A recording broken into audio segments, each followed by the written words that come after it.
Ulalele Ifly FM, taking you places. That means we are jumping right into an amazing interview with Megan Bedingham. Megan Bedingham is the director of the Cavern. I must tell you, here in studio, we were arguing, is it the Cavern, the Cavern? And we're like, okay, we need to ask her before we jump on. And we just found out it is actually the Cavern. It's a resort in Drakensberg and a spa, an amazing establishment. And listen, before I get too excited, they have invited myself and Portia, another radio presenter, to experience the place and also experience the amazing initiative that they are doing up there in Drakensberg. We cannot wait. Megan, how are you? I'm so excited to have you on the line. Can you hear me? I can hear you. It's wonderful to chat. Thanks for having us on this afternoon, Sphe. Thank you so much for joining me, man. Thank you so much, Megan. I'm so excited and I cannot wait to come experience the lovely Cavern up in Drakensberg. Please tell me one or two things that I need to look forward to so that I get myself ready, know what hiking outfits I need to pack. Like, just tell me one or two things, man, that I can look forward to. Yeah, look, it's beautiful. I mean, it's the great outdoors. There's lots of place to be and in nature specifically. And you've definitely got to bring your hiking kit, bring a lovely swimming costume because there are waterfalls that you can swim in. We've got a gorgeous spa, and I'm sure we'll be able to treat you to something really special at our spa too. Oh man, we are so excited and we cannot wait. But let's dive into the serious stuff. I know that you guys are busy up there and you're doing amazing things. I've read a few of your biography and it sounds good. It looks good. And we know that South Africa's biodiversity is under threat, yet the Kate collection has restored grasslands, removed invasive species, and integrated renewable energy. How are you balancing hospitality and ensuring that it doesn't come at an expense of the environment? Okay, so I think, our holidays here in the Drakensberg are really about nature and experiencing it and sort of enjoying it. And so I do think that, it's in our interest to really preserve it because Definitely. that's part of the experience of being here. So, so I think that's definitely what we do. We do all of these things like, get rid of invasive species, but really the ultimate thing is actually having time in the mountains and in the Drakensberg and enjoying the great outdoors. Yeah. Amazing. And I'm sure the views are amazing there. Yeah, they are. They're beautiful. Yeah. Awesome, Megan. So the Royal Drakensberg Education Trust at the Kanisela project is providing local children with access to quality education and opportunities that they might not have gotten elsewhere. How did this initiative come about and what difference is it making in the lives of those that are getting the benefits of this initiative? We started our project work and we've always done, worked with our community, but we really sort of focused on the Kanisela project.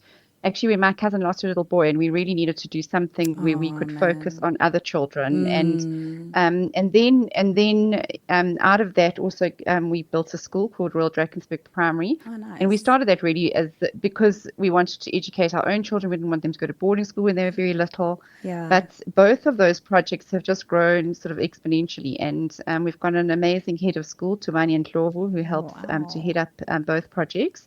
And we just believe in quality education. We believe in early childhood development. We believe that, the first 1,000 days of a child's life are so important. Definitely. And so if we can impact those early years, then it means that children are just set up for success in the later years. Yeah. Oh man, this is amazing. And I do hope that in our itinerary you will include a school visit because we definitely want to see that school. That is an amazing project.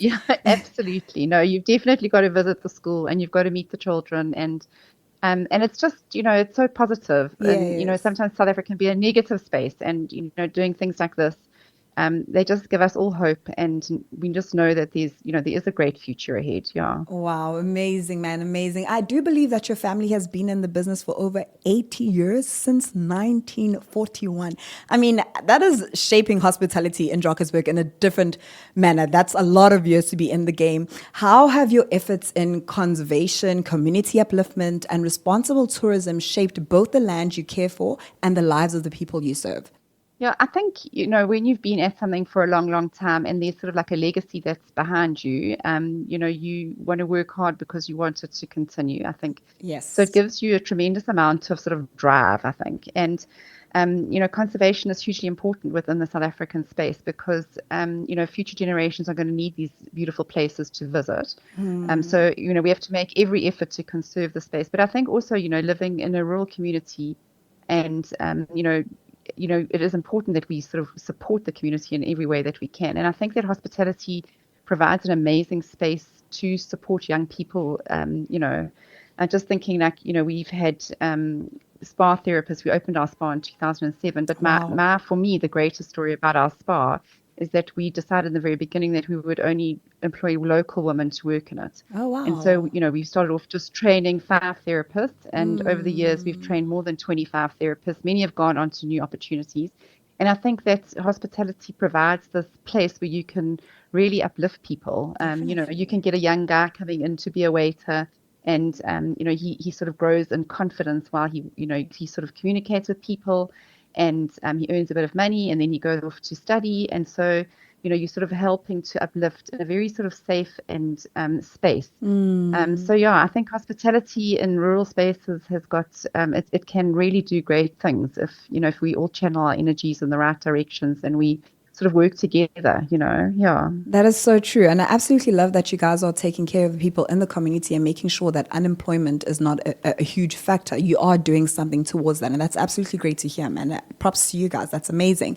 During COVID-19, though, we did realize that there are a couple of challenges that were faced, in terms of tourism. Yeah. And these challenges keep growing in tourism. How do you see the Carte collection influencing the future of responsible hospitality in the country? I mean, look, there are huge challenges. I think South Africa, infrastructure is failing, and particularly in rural spaces. And, we have to work really hard sort of to get government to become aware of what our challenges are, I think. So we try and work sort of collectively within like our own smaller community of businesses in this area and farmers and community members to try and champion for our causes, like getting our roads redone. And we're hoping that something is going to happen, in these routes. And then, but we also, we work like with our local, say, our local municipality. We're able to, sometimes they'll get materials and we'll provide labor and we can fix potholes.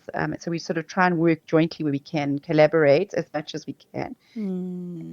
So those sort of things, those, I think it is about working together with people and providing, change, but in a sort of a positive way. Definitely.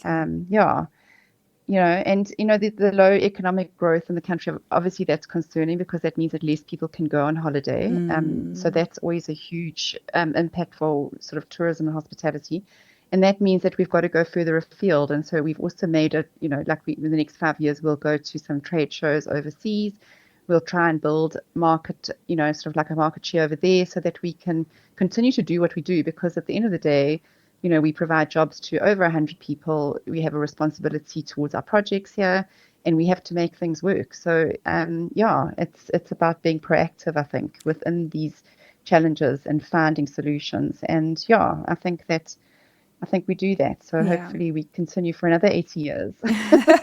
No, most definitely. You guys are definitely going to go on, man. That 80 years is a very long time, and you guys are doing an amazing initiative and a lot that's going on there. It's really commendable, guys. We look up to you, and we can't wait to experience the place.